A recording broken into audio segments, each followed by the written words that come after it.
James, thanks so much for taking the time to meet with us today. Really appreciate it. It's absolutely a pleasure to be here with you. James, you've been leading the team at Community Finance for quite some time now. 6 years. And you recently, as of last year, set up the Community Housing Funding Agency, let's call it CHFA for the purposes of this interview. Why did you set this organisation up and the agency? Can you talk us through what the nature of the problem was that you were trying to address? Yes.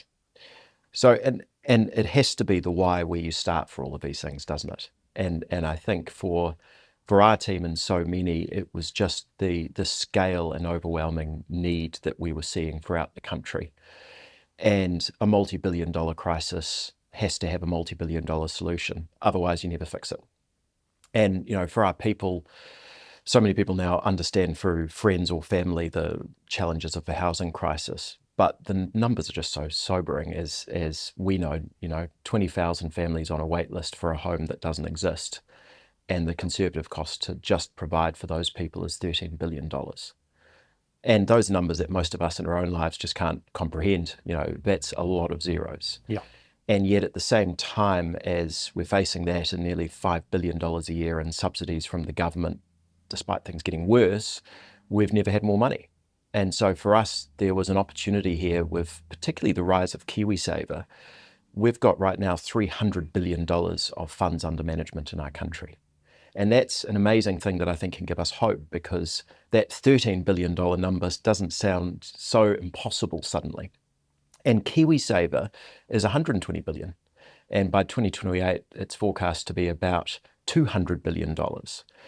And if just 5% of that was directed towards affordable housing, you could do 20,000 homes. So talk me through, just at a really high level, for people who are maybe not familiar with these structures or the way the agency works, just what's the flow of money? How does it work, and how does it get to the community housing providers who are delivering the new housing supply, affordable housing supply? So I think if we start with someone who's on a lower income, for them, if we're saying what's affordable and what can they pay, what's ideal, we start off with ideally less than 30% of your pre-tax income is what you spend on your rent.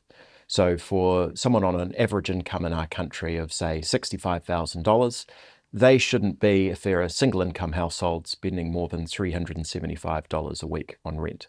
And yet they might be renting a home for $700 or $800 a week. So that's the funding gap, as they call it in Australia, the gap between what a market rent is, what you need to make ends meet if you're a landlord, and what people can genuinely afford. So in our system, we've got community housing providers, which are really our North Star in how we're wanting to support the delivery of affordable housing. And obviously it's in safe company when you're talking to community housing Aotearoa mentioning that. And so globally, one of the things that we've seen that gives us optimism in this space is that charities, whether they're called a community housing provider or a housing association, are an incredible way to be able to meet the need at scale. So if they can provide a home that's genuinely affordable, what if it was only $375 a week for that household? In New Zealand, how we've funded that gap typically is through the income-related rent subsidy, and that's where the Crown or government pays a community housing provider or kāinga order every week what's been contractually agreed over a 25-year period. And that might be, here's an extra $500 or $600 a week coming to that provider. So that's the subsidy, that's the difference between the market rent and what the family can afford to pay. Absolutely. Right. So income-related rent subsidy, and then a lot of people watching this will also know around the operating supplement as well, which is what you need. So the funding gap's critical because it is the problem here, which is for many, many families, what they earn just hasn't been enough to keep up in recent decades with what house prices and rents have become. Yeah, so that's a really helpful explanation at the individual household level. Now at the structural level, at the community housing provider level, can you unpack the finance a little bit in terms of how that works to deliver and run affordable housing? Absolutely. So the main component of each new home we need typically will come from finance. So that might be 60 to 80% of the value of each home. So that's like a household going and getting a bank from the mortgage. Absolutely. A mortgage from the bank, sorry. Yeah. Totally. And so for those of us lucky enough to buy a home, it's the same rules that apply to us. It's just back to the challenge. We need thousands of these. So if we're talking about delivering 1,000 homes or 2,000 homes, inevitably we're now talking about a multi-billion-dollar program. And the bulk of that money needs to come from finance. So when we're looking at what we as taxpayers need to provide as a subsidy to a community housing provider so that they can provide that home to a family and charge a lower rental cost, they provide a big subsidy because of the cost of finance. And it's by far over the 25-year period of a contract, the biggest cost to actually provide that home. And so that was something we identified as being a real failure in our current system in the country. It's the main reason we can scale up, and it's the main cost over 25 years, and yet so many of our charities on the front line were paying more than you would for your own home from a bank. Yep. And that's just sort of illogical, and most people in the street would be surprised to hear it. You know, who goes out and borrows together $500 million and instead of getting a discount, pays a premium? And the real tragedy is we as taxpayers have been footing the bill for that inefficiency. So that means we've been spending a lot of money to not get enough homes. So everyone's losing. Could you bring in some international references? What are other jurisdictions doing around the world, and what's the scale of their response to their respective housing affordability crises? Yeah, great question, because it is a global crisis that we've seen. We've been very much behind the eight ball in relation to how we've addressed it. So I guess number one, from a supply and demand, basic economics, New Zealand's got less than 5% affordable housing stock, similar to Australia. So it's no surprise that we're globally right at the top of the rankings for the affordability crisis, and that's not an area we want to win. And if you compare us to a country like the UK or France, they have 17%, and in the Netherlands, 30%. Right. And they've been able to do that, A, because they started doing this with a bit more efficiency and scale earlier. Again, it would have been better for us to start this 30 years ago, not in recent years. But they've also understood that you need both the funding gap and the finance gap to be solved together. And I think that's what's so exciting about where we're at as a country. Yes, we have a crisis, but globally we've been able to look at whether it's Australia that launched Housing Australia the same time we launched Community Finance. That's now delivered $4.9 billion worth of loans to community housing providers in Australia.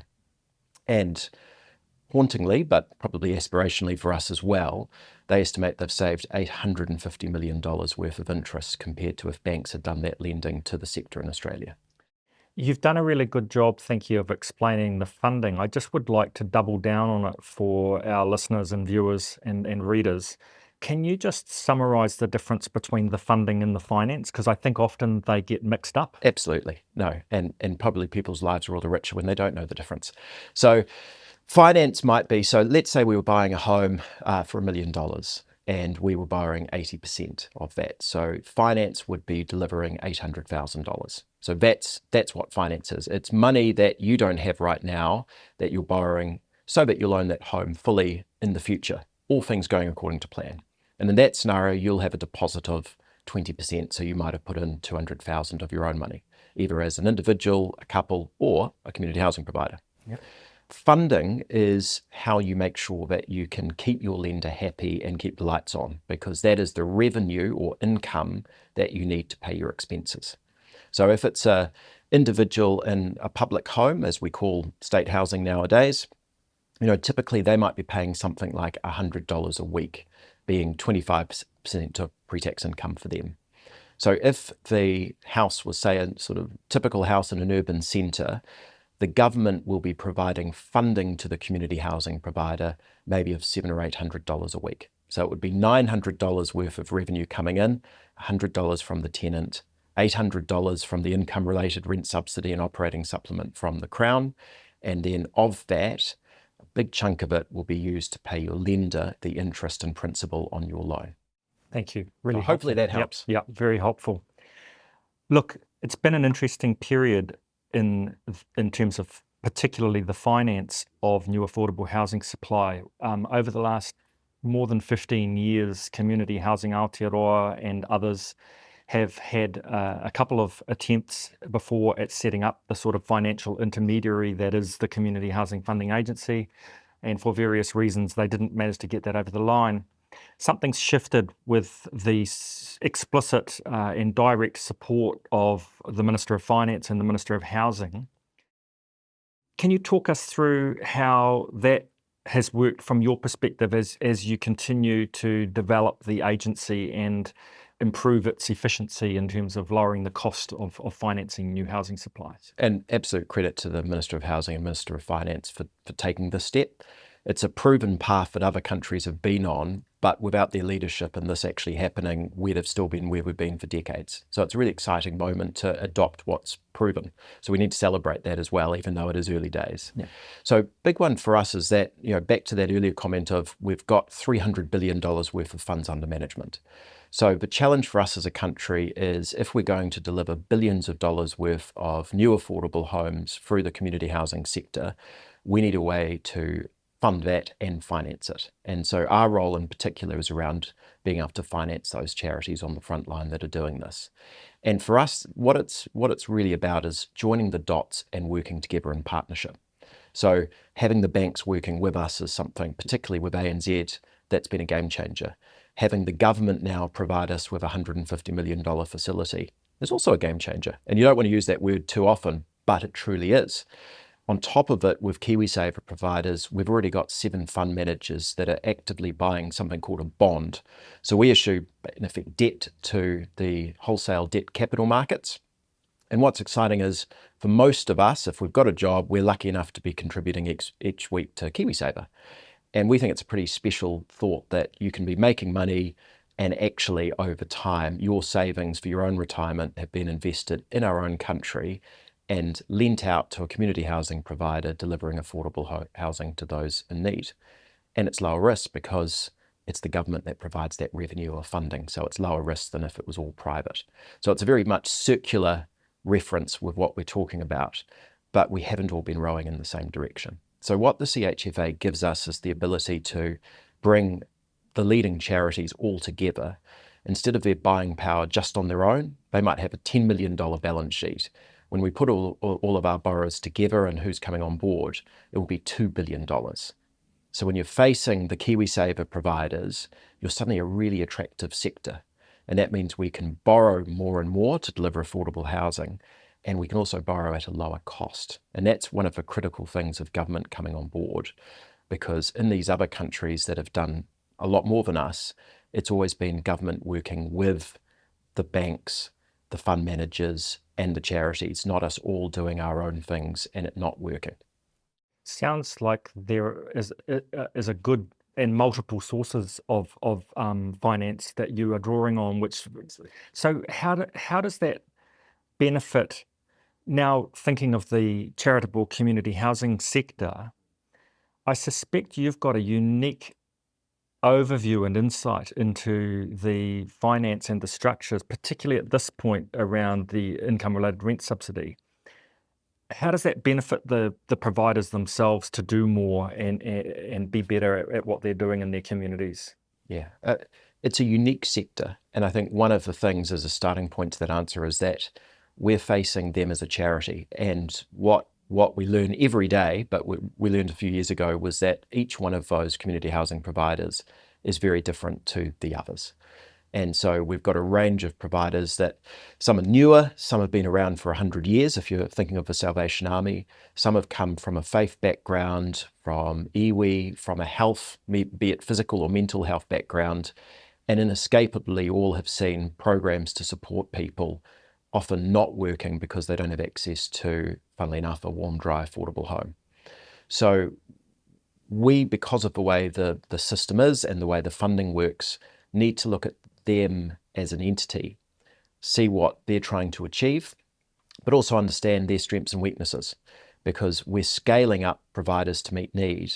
And the key thing there is that we're scaling up with stewardship and responsibly, because, an extra 50 or 100 homes, while we need it, but you'd rather do 50 homes with one provider rather than 100 if 100 was going to be unsustainable for them. Yeah. So there is actually something in there around having a partnership, not just an arm's length lender and borrower relationship. Understanding each other is how we look after each other and protect the system. Beautiful. And can you talk to me, you mentioned the power and the shared benefits of coming together as a sector and working together. Can you just describe a little bit more how that will work for people? Because I know there'll be people who are interested to engage with the Community Housing Funding Agency. And one of the things that we're working hard on as Community Housing Aotearoa is giving the sector a sense of cohesion and the power of the collective. Can you unpack that from a financial perspective? I think what's lovely is it's multifaceted. So I guess the central one is that if we come together, each year our buying power is stronger. And by buying power, meaning our ability to access, as a sector, money from philanthropists, from banks and government, and also financial markets. So that blend means that we're consistently already providing finance that's well under normal rates that banks can offer. And that's great for them, but also taxpayers. But hopefully that then inspires our current and future politicians and leaders to go, hey, this is a sector that's delivering not just for need, but is efficient. Because if we're not efficient, that's when the state's going to look to itself to try and deliver this. And that's why I agree with the ministers around levelling the playing field. If we can actually access scale together, we can make a difference. So number one is let's make finance a lower cost, and that's both fees and interest rates. And the more we come together this year, the better it is next year. So it's just having that little bit more sort of three-dimensional view of what can be. And there's so much data that supports that. Domestically, councils don't borrow most of their money from banks. The government issues bonds to raise its own money. And the local government funding agency, which is part of the inspiration for our work, will this year deliver $25 billion worth of finance to councils. And you think of a council and the size of them compared to charities. If they know they need to work together to get a better rate of finance, well, charities that are a fraction of that size, it's just farcical that you consistently get a better deal doing it on your own. Yeah. You might get a better deal this year, but then you've missed out on creating the best outcome for all of us. So there is I think, a lovely aspect to coming together, but it's also just ruthlessly efficient. Why wouldn't we to get the job done? The other side of it, which you pointed to, is that we're already lending to 14 community housing providers, and that's up from 5 last year. And at this stage, it will be well over 20 this year. So that's an amazing coming together of the sector, which is something we should all be proud of as well. What that means, though, is that we're actively working with them on their pipeline. And for a lot of them, that's not just around, hey, here's this project, we've been approved by the ministry, can we have finance next week? It's actually working together, understanding what's your 5 or 10 year strategy, what is your pipeline, and when you're submitting your applications to HUD, let's actually look together and make sure your recoveries are in line with what we see with others. And that's a real benefit because we have seen these charities be at different stages of their journeys, and we've probably less experience for some than others. And what we've seen in the past is that there might be expenses, whether it's in maintenance or tenancy and property management, where we're seeing them actually get an under recovery compared to others. And that's something we're always happy to do, work together, and that's the power of knowledge and experience that we can only have by working together. And we're pretty excited because that's not something a bank can offer, because there's no bank that lends to as many of the leading ones as what we have. So the more we do together, I think each year we're going to learn more about how can we develop homes that are better quality at lower risk with greater efficiency. How can we finance them with more efficiency? How can we get funding that protects us, lets us do homes this year and next year to meet need, but also let's not take more than we should from taxpayers, because otherwise there's not going to be money for the other charity. So I think this is an incredible moment of coming together and maturity if we lean in and do this together, because there's never been a time in New Zealand where funding and finance is happening together. And I really applaud HUD at the moment. We've really appreciated how much they've been leaning in with us this year in particular. And just some of the conversations we're having in the background, it's exciting to be talking around how can we serve community housing providers better? How can we be, expansive in our thinking? How can we manage risk? Yep. And okay, we're 10 to 30 years behind other countries, but this year is the most change I've ever seen in the sector. Oh, absolutely, and it's given me great optimism and hope, because it was one of the big structural areas where we needed to do some work, and it feels like that suddenly moved in a really helpful way. I'd like to talk briefly about the future. and what that looks like as you look to the horizon and try to plot next steps for the Community Housing Funding Agency. And I'd like to reference that particularly within the framework of the announcements that were made at our conference by the Minister of Housing, and then more recently the budget, where some clear signals have been sent that the intention of central government is to devolve more of the decision making to local communities around the mixture of products and subsidies that occur in each geographical location. A good example playing out right now in two of the leading areas are Aotearoa and the Hawke's Bay, where local groups are gathering around tables to decide on the mixture of tenures also. And I understand you're launching with a reasonably narrow focus on IRRS, but from a community housing perspective, we're always keen, if we can, to have a real mixture of affordable rentals, and where it's required, transitional housing and social housing and even progressive home ownership. What are your thoughts about the future and where you might go, having done, I know you've done a lot of research internationally and seen what's happened in other jurisdictions? So I think it's probably more the funding that limits this rather than what the CHFA can provide on finance. So there's a number of providers that we're lending to actively, where it was affordable housing fund, PHO, or other tenure types. And so we're actively doing that with a number of borrowers now. So what's exciting is the IRRS is usually the backbone for how they've been able to scale, but it's not a prerequisite from us. So, our job is to efficiently finance what the government funds. Okay. Because for that sort of intermediate market as well, exactly to your point, there's so much need there. What excites me about the future is that if finance is cheaper, and it already is, although we want to keep working closely with the government to make it lower again, is that with finance being cheaper, a 1% saving on interest rate for, say, an average home is about $400 a month less interest. So, for someone on a low income, $400 a month actually makes a hell of a difference. In fact, for most of us, $400 a month would be quite nice. That's bigger than the tax cuts, most people got, over the last couple of years. So we're not differentiating for a community housing provider what funding they get. We'll provide the same low rate.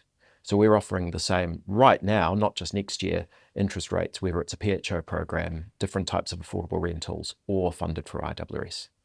And so I think that should really open up the horizon for all of us, but also the government, because there are now interventions we could be doing together where if we really get this base finance cost, which is the biggest cost providing the housing in the first 25 years, lower, then there's a number of new interventions we could come up with together, including in those regions where suddenly a lot is possible and it will take less from taxpayers. Yeah. So the world's, it's not our oyster, but it is truly a game changer. We're seeing a number of charities where the interest rates they're currently paying, including in the regions, is eye-watering. Some of the ones we're about to refinance are on interest rates around 8% per annum. And everything we're doing is 4 point something. And the more we come together, we can drive that lower again. But even just what we're refinancing right now, what's exciting is some of these community housing providers are now saying, oh, I could buy some more homes this year or next year, or I could do this. And that's with nothing extra from taxpayers. That's literally just because their existing debt isn't so way out of kilter. So I think we should be excited about that. I mean, the flexible fund is very early days, the announcement around that. But conceptually, the idea that those groups, including in urban centres, but any of these unique charities can come together and say, I want to do a 30-unit development. It might be wrong that it's IRRS, but maybe it's 10 homes are for public housing, 20 are for PHO or something else. In the past, with the best intentions of the ministry, you had different teams approving different homes in the same development, and it just practically didn't work. So I think the future, there's going to be a lot of hard work we need to put in together. We need to support the ministry. We need help from the charities choosing us too. But if we come together, I think we'll look back at how we used to fund and finance things 5 years and go, that was archaic. On the point that you just made around some of the providers experiencing different rates and conditions and terms and such like, what would your message be to, because we've now at Community Housing Aotearoa over 100, for the first time in our history, over 100 full members. Yeah. And as you said, Congratulations. thank you. As you said earlier, tremendous diversity. Couple of questions around eligibility criteria and when would be the right time for somebody who was leading a community housing organisation to approach you to have a conversation about what's Earlier is better. right. Why is that? I think the big thing being that if there's sometimes it's easier than people thought for us to come in and refinance them. Sometimes it's harder. If we look at overseas examples, Housing Australia, they're sort of targeting the top 10% of community housing providers. We aspire to help more in the sector than that, but we are also limited by the tools we get from government as well. So certainly even at this stage, we think that we can work quite comfortably with the top sort of 30 to 40 community housing providers in the country. And that's where we believe we can make the biggest impact for our people in the country. That sort of top 35 community housing providers, and top just meaning how much they manage. It doesn't mean they're the best as far as the service they offer, but they're the ones delivering 95% of the IRS funded homes for the community housing sector. So they're the ones where if we scale them up, they've got the most debt, and so we make the biggest impact for lives on the ground, but also for the country. Yeah. Someone that's doing a $500,000 or $1 million project, it doesn't really move the dial that much as far as meeting need. And if that's a little bit more expensive on finance, it doesn't really change the system. Yeah. But if we come together and we do $1 billion worth, funnily enough, it does. So I don't want to put hard and fast rules on who we can work with. Typically they will have at least a few $1 million worth of debt or upcoming debt, and they'll have a proven track record of being able to deliver this well for the cohort that they're serving. And that is us also needing to be conservative because we collectively bring a lot of charities together. We can get the best deal by making sure the ones we're working with are the ones that are unlikely to have an issue. Yeah, perfect. Yeah. But there are tools the government could provide us to change that. And so we don't have to do all of this at once. And so there are opportunities, particularly in specific regions or with people in particular needs or cohorts, where government could provide forms of guarantee that would enable us to do and support them as well. Mm-hmm. We just don't have access to that currently. Yeah.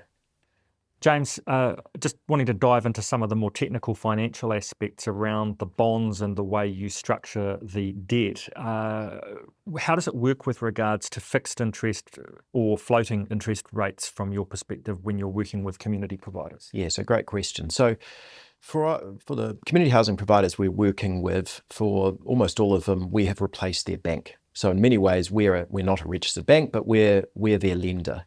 So what that means is that they can refinance existing debt with us, and we can provide them finance for their new projects. So that could be they're purchasing from another developer new homes, or it can even mean we're providing them the construction or development finance, and we can lend to them progressively each month as the homes are getting completed. We offer floating rates and we offer fixed rates. So in the background, we've got the money from the Crown, we can work with banks, and we work with the financial markets with a bond program. But that's just what banks do too. They've got term deposits, they issue their own bonds. So we're always open and transparent about how we operate, but we do all of that so that the community housing provider actually doesn't need to. So for them, if we provide a letter of approval or comfort, which they might take to the ministry, and they're wanting to borrow 5 million, or in some cases it might be 100 million, we have access to that money and we will provide it to them as they need, and they can structure it so that some is floating or some is fixed. And one thing in particular that's exciting, the more we come together, is we'll be able to offer fixed interest rates for longer than any of the banks have been able to offer the community housing sector.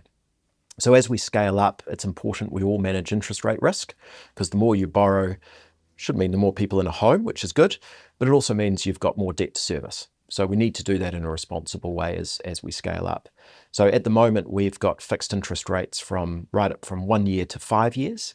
But with the growth of how many community housing providers are working with us, could be as soon as next year when we could offer 7 or 10 year fixed interest rates, which is really exciting for the market. Yeah, fantastic, especially when some of those contracts with the ministry are 15 to 25 years. So if you ideally, am I being unrealistic? Ideally, there might be a nirvana in the future at some point where you could match the term of the finance with the contract. I mean, the nice thing is that we can provide the finance for 25 years and longer. So we can provide the certainty of the money that's there. Managing the interest rate risk is both looking at each individual project, but it's also looking at all of your existing debt. So one of the things that we're able to offer with those longer interest rates was we had borrowers where they were fixing in 2020 at under 3% interest rate, and they're just refixing now with us. So they've missed all of those higher interest rates that came in after the COVID spending and drove up those interest rates, and they've avoided all that. So I think that's a really good lesson around, you don't borrow $50 million and have it all floating. Nice to be able to structure that and protect it, especially with the HUD contracts, particularly for the IRRS. They'll typically have a 1 to 3 or 1 to 5 year assumed interest rate for the first 3 to 5 years. So what we've been able to do with a lot of the charities is lock in an interest rate far lower than that assumed rate. And that means that they've got certainty of their expenses, so they know they can deliver those homes, but also crucially deliver the next homes. Yeah, great.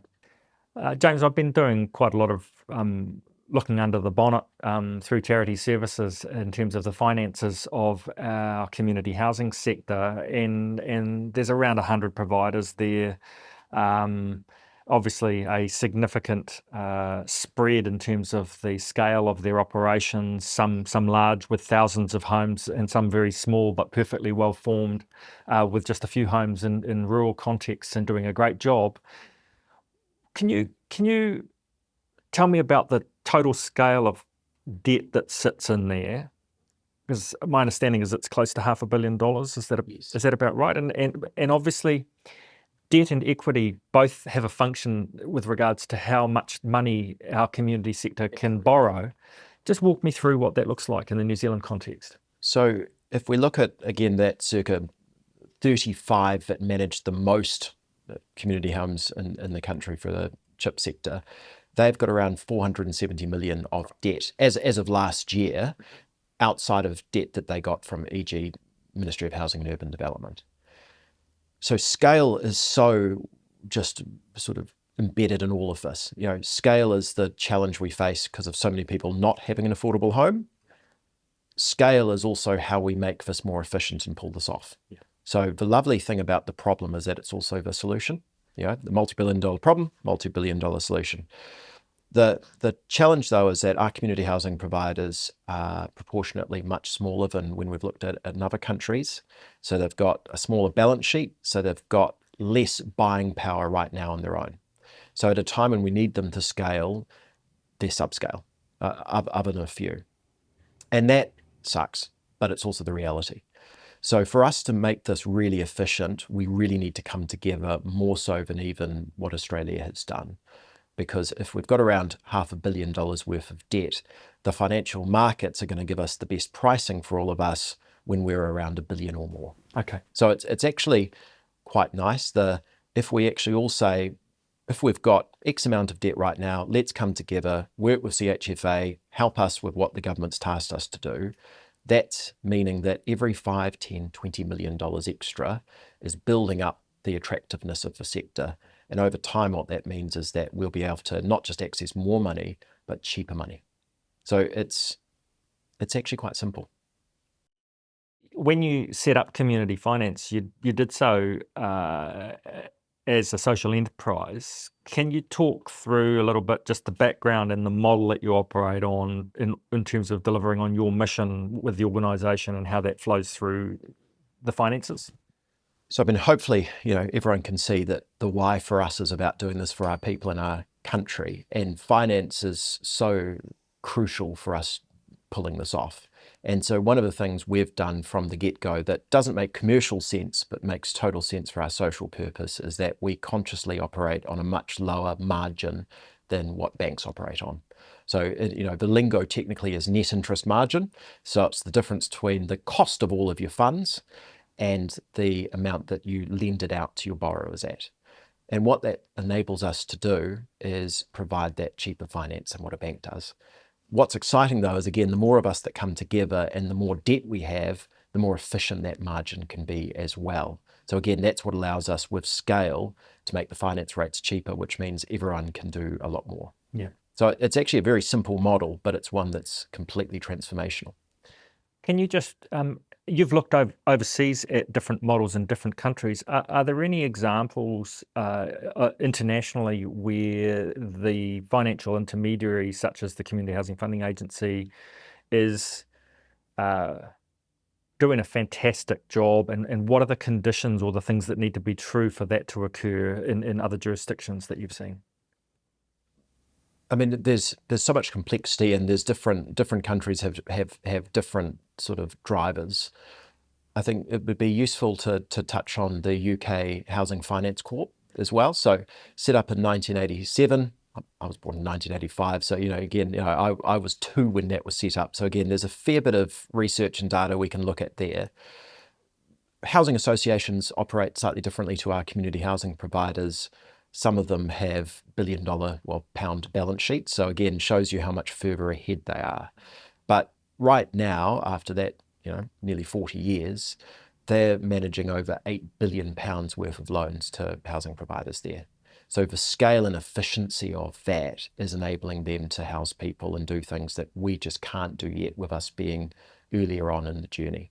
So I think that's, again, that reminder of us coming together and having hope about not just this year, but 3 years, 5 years, 10 years. They've still got 42% of their loan book is still covered by legacy government guarantee of their program. And that's often been something that's been brought in for these intermediaries. So Housing Australia is another example of what we could look at in the future of options. They've done a full government guarantee of their bonds that they issue. Yeah. Is that federal government or state? So that's federal. Okay, interesting. Right. And there's nuances for Australia that are trickier with having states. We have enough issue. How do we manage our regions? So that's something we've got probably a more simple way to solve here. Yeah. But what's interesting about that is if you think about back the cost of funds and the efficiency, their bonds are rated AAA. And nerdy but interesting fact, Moody's just downgraded the US government bonds called Treasuries down from a AAA. So actually, Housing Australia bonds now have a higher credit rating than US government ones. So Australia. And so for people to understand the significance of a government guarantee and a very good credit rating, that effectively is just driving down the cost of the debt, right? Absolutely. Yeah. So we're in the process of getting a credit rating right now, and that's with the support from the government, which we're obviously very grateful for, and we've been offered 150 million, what's called a standby facility. I won't bore people with what that means compared to a normal facility, and that helps us be what's called a government-related entity. So we're working right now with a rating agency, and we will get a credit rating. And the advice we've had is the rating we'll get will allow us to achieve all of this for the country and for community housing providers. So that's really exciting. But the higher your credit rating, normally that means you can access more money, and what investors want is then lower as far as the interest rate that they expect. Because the higher the quality, the less risk, and therefore the lower the cost. So nirvana for us always is the stronger we can have that credit rating, the more efficient we can be in the middle. That then means that we can keep genuinely making the finance costs lower. And so I think we'll have a discipline to keep working with government and the sector, because it's called basis points, 10 or 20 basis points cheaper, or 100 basis points cheaper, which is 1%. Each one of those makes a hell of a difference for how many people we can help, how many houses we can build, and the cost of it. Excellent. Thank you. That's really helpful having that explained. We're talking about money, and we're talking about finance, and we're talking about funding. And at the household level, what's become apparent in the New Zealand context is that there is an enormous wide gap that really is very, very hard for families. Many low and moderate, even middle income New Zealand families now are stuck renting. Many are not particularly well served by the private rental market for a whole range of reasons, in terms of the quality of the house, and particularly the affordability is the really big. It's a giant gap for families should they wish to transition out of rental and into home ownership. Any thoughts on what you're seeing and hearing in the New Zealand housing system around what might be possible and realistic with where we are at, where our household wealth in New Zealand is extraordinarily skewed in favour of investment in residential property as against other more productive assets. And I suppose in a way it's a question that relates to equity and debt as well, because renters are often paying off someone else's mortgage. What are you seeing? I mean, I think as a country, we have to have a North Star of where do we want to be. And I think the encouraging side is I think almost all the major political parties agree that the status quo hasn't worked and isn't working. It would be great if there was a little bit more commonality in where do we want to go and how are we going to do it? Because, I think our 3-year election cycle isn't helpful to this. You're suggesting perhaps a long-term plan? It would be great, wouldn't it? Yes, I agree. I still go back to the fundamentals are, people are right when they talk about how can we lower the cost of homes, and I think it's great we're talking about some of the planning and resource management issues that are driving up the cost of homes. So I'm never one to think there's one magic bullet, because there is not. But if we can lower the cost of homes, if we can build homes that are cheaper to run, cheaper to maintain, and if we can get the cost of finance lower, then I think we would be blown away over a 10 to 15 year period at what we could do. You look at just that 1% cheaper finance rate being $400 a month cheaper. Now, whether that's for a community housing provider or a household, that's the difference between some of those ones that are just outside of buying their first home. It's also the opportunity for the government to say, hey, that accommodation supplement we're spending a lot of money on, what if we capitalised a form of that, plus they went for a community housing provider that had our lower cost of finance? Suddenly that's a very efficient way to do social investment, which we're talking about, and then they can own a home. It also means the subsidies in relation to those in public housing. So that's again back to the income related rent subsidy. We can fix that by just building these thousands of homes we need, and I agree with the ministers and both Labour housing spokesperson too, when they're focused on delivering that, because we need to. And there'd be a lot less pressure on emergency and social housing if we just had enough supply. The other question that comes up is what happens to those that get a promotion or have the chance to get a higher paying job and are in that impossible position of, but I'd be worse off leaving this home for Kāinga Ora managers or a community housing provider managers. We could get around that with smarter contracts and smarter procurement. We should celebrate success.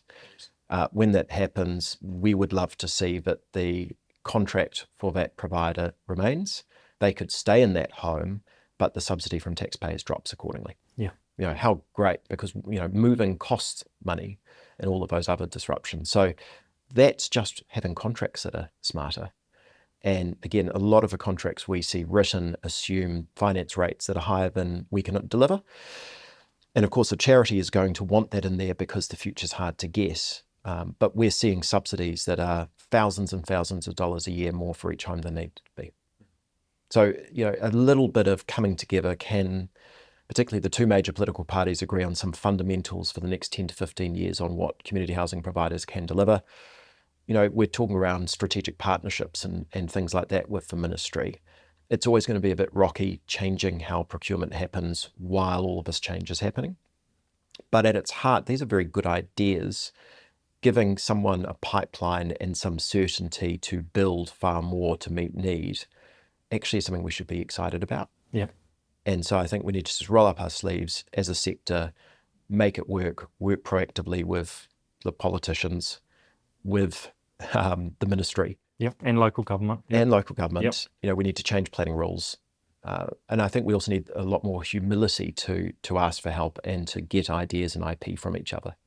Some of the people we're financing are building extraordinarily efficient homes. It's always difficult for me to highlight just one, because it's a bit like picking your favourite child. We love the charities we work with. But at our launch for the CHFA last November, it was great having the Minister of Finance there.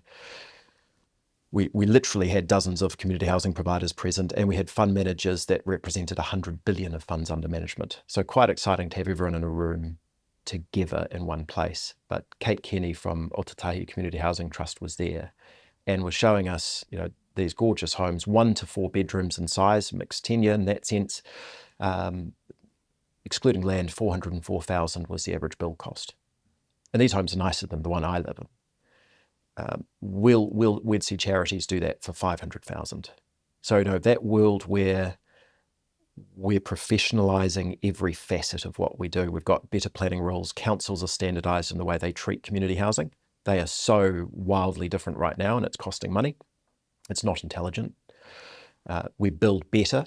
Maybe that's sometimes we spend a little bit more per square metre, but they cost a little less to maintain in 50 years. That would be smart. And last longer. Last longer. We professionalise long-term maintenance. It's extraordinary if you're in a role like mine, seeing some of the pensioner flats and old Housing New Zealand houses that were left just in a dilapidated state. Yet maintenance was always going to be needed. Yes. But that was proof of the funding gap. Back to that again, when there's not enough revenue because you're not getting a proper recovery, this doesn't work. So I think we have to all bring our best, and we have to give ourselves 10 to 15 years to do this.